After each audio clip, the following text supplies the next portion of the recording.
I think I've reached the point where I need to step back from a friendship. I can't tell if I'm doing the right thing for myself or if I'm an asshole for ditching a friend when she's going through a hard time. This friend is always getting into conflict with others. She has a huge personality that makes her both super fun to be around, but can also be polarizing. She lashes out when her friends are doing better than her and manipulates disagreements so that she can make herself the victim instead of ever taking ownership. On a complicated note, she went through a big trauma earlier this year. I tried my best to support her and be a shoulder to cry on through it. In the last couple of months, all of her combative tendencies have heightened, especially to her support system, myself included. I'm aware that some of her behavior is a trauma response, but as someone who's been through serious trauma of my own, I've had the long-standing belief that trauma does not give you an excuse to be an asshole, especially to the friends who are helping you. I feel like I definitely need to step away, but this choice is making me deeply uncomfortable. I would really prefer to have her back through thick and thin. I'm working on a slow fade out with no explosive conflict, but every time she texts me or tries to make a plan, I feel like a terrible person when I say no. I just don't know how to set these boundaries without feeling bad about myself and letting her down, even though it feels like the right decision at this point. It's also confusing and really making me question myself.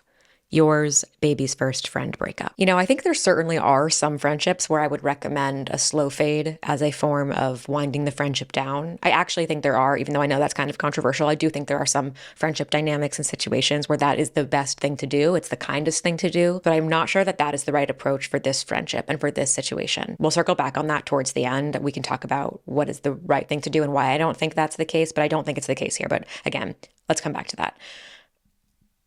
One of the hard parts about this dynamic is we're not just talking, as you see, we're not just talking about how to wind down a friendship. We're talking about how to wind down a friendship when the part of the reason you're winding it down or connected to the reason why you're winding it down is the fact that this person is going through something and it's making them turn into a person that you don't like. And you have decided that you don't want to stand by them anymore.